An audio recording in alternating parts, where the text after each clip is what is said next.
안녕하세요. 머니카페입니다. 오늘도 여러분의 소중한 자산을 지키는 데 도움이 될 정보 바로 시작하겠습니다. 지금 이 순간 중동에서 유조선이 불타고 있습니다. 그리고 트럼프가 우리나라를 콕 찍어서 말했습니다. 한국 거기 군함 보내라. 근데 이게 단순한 외교 문제가 아닙니다. 지금 이 선택 하나가 여러분 주식 계좌를 뒤흔들 수 있어요. 오늘은 세 가지를 딱 정리해드립니다. 첫째, 트럼프가 왜 하필 한국에 요청했는지 진짜 이유. 둘째, 우리가 파병했을 때 어떤 주식이 오르고 내리는지. 셋째, 지금 당장 실행할 수 있는 투자 대응 전략. 끝까지 보셔야 합니다. 트럼프가 이번에 군함 파견을 요청한 나라가 딱 5개입니다. 한국, 중국, 일본, 영국, 프랑스. 겉으로는 단순한 부탁처럼 보이는데 실제로는 훨씬 복잡한 계산이 깔려 있습니다. 이유 3가지로 정리해 드릴게요. 첫 번째, 쓰는 사람이 지켜라. 호르무즈 해협을 통해 유통되는 원유. 중국이 약 38%, 인도 15%, 한국 12%, 일본 11% 순으로 가져갑니다. 반면 미국은요. 최근 자국 셰일 오일 생산이 폭발적으로 늘어서 중동산 의존도가 이 나라들과 비교가 안 됩니다. 트럼프가 직접 밝혔죠. 호르무즈 해협을 통해 석유를 받는 나라들이 그 통로를 관리해야 하며 우리는 도울 것이다. 번역하면 이겁니다. 당신들이 쓰는 기름 나오는 길이니까 당신들이 지키세요. 우리는 좀 도와드릴게요. 철저한 수익자 부담 원칙입니다. 두 번째, 미국 혼자 감당하기 버겁다. 이란은 지금 해협에 기뢰를 설치하고 민간 선박에 드론과 미사일을 날리고 있습니다. 트럼프 본인도 인정했어요.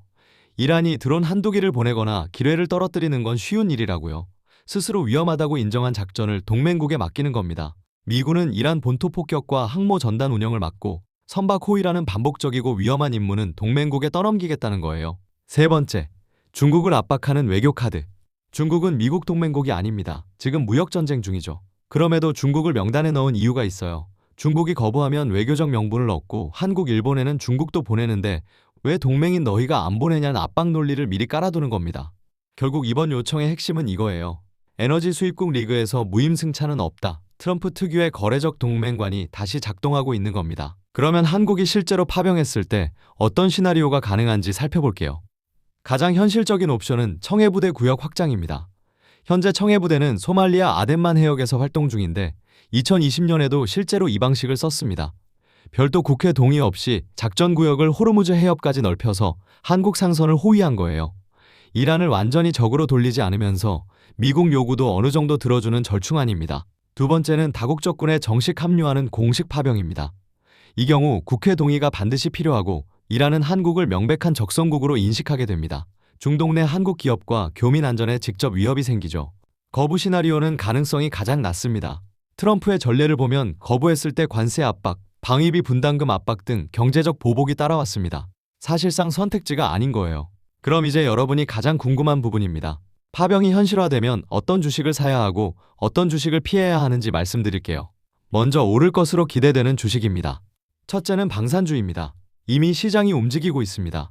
LIG넥스원은 이번 주 50% 가까이 폭등했고 한화시스템은 30% 넘게 올랐습니다. 파병이 확정되면 이 흐름은 더 강화됩니다. 청해부대에 탑재되는 무기통신 시스템 납품 기업들이 직접 수혜를 받고 중동 각국도 이번 사태를 보면서 한국 방산 제품에 눈을 돌릴 가능성이 높아집니다. 핵심 종목은 LIG넥스원, 한화에어로스페이스, 한화시스템, 한국항공우주입니다. 단, 이미 단기 급등한 종목들이 많습니다. 지금 당장 풀베팅은 금물이고 조정 시 분할 매수 전략을 권장합니다. 둘째는 정유주 단기 트레이딩입니다. 유가가 오르면 정유사가 이미 사둔 원유 재고 가치가 올라가는 재고평가 이익이 발생합니다. S-오일이 이번 주 21% 넘게 올랐습니다. 다만 중장기적으로는 원유 도입 비용 상승과 수요 둔화라는 이중 리스크가 있어요. 정유주는 반드시 단기 트레이딩 관점으로만 접근하세요. 셋째는 해운주입니다. 해협이 막히면 선박들이 아프리카 희망봉을 돌아가야 합니다. 항로가 길어지면 운임이 오르고 운임이 오르면 해운사 실적이 좋아집니다.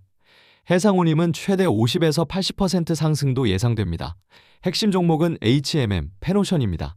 단 사태 장기화 여부를 반드시 확인하세요. 이번엔 반드시 조심해야 할 주식입니다. 첫째는 항공주입니다.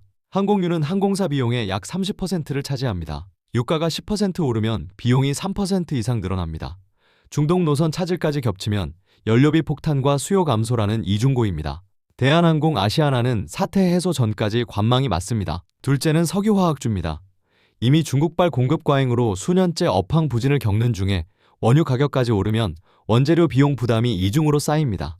원가는 오르는데 제품 가격은 못 올리는 마진 압착 상태가 지속됩니다. LG화학, 롯데케미칼은 조심하세요. 셋째는 중동 수주 비중이 높은 건설주입니다. 이란과의 관계 악화는 중동 프로젝트 수주에 직접 영향을 미칩니다. 중동 비중이 높은 건설사들의 실적 전망을 꼼꼼히 체크하셔야 합니다. 넷째는 반도체주입니다. 삼성전자, SK하이닉스는 이번 사태의 직접 피해 업종이 아닙니다. 그러나 시장 전반이 흔들릴 때 가장 많이 오른 주식이 가장 먼저 팔립니다. 단기 차익 실현 명분으로 활용될 수 있어요. 보유 중이라면 일부 비중 조절 후 재진입 기회를 노리세요. 마지막으로 지금 당장 실행하실 투자 대응 전략 3가지를 드립니다. 첫째, 방산주는 분할 매수입니다. 이미 30에서 50% 오른 종목에 지금 풀베팅하는 건 위험합니다. 조정이 올 때 나눠서 들어가세요. 둘째, 정유해운주는 단기 트레이딩입니다. 사태 장기화 여부와 협상 신호를 매일 체크하며 짧게 가져가세요.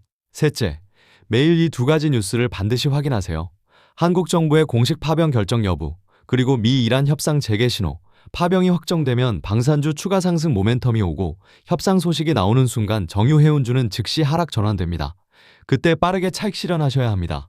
전쟁은 비극입니다. 하지만 투자자는 이 현실 속에서도 자산을 지켜야 합니다. 냉정한 분석이 여러분의 돈을 지킵니다. 오늘 영상이 도움이 되셨다면 구독과 좋아요 꼭 눌러주세요. 댓글로 궁금한 건 남겨주시면 제가 직접 답변 드리겠습니다. 머니카페였습니다. 감사합니다.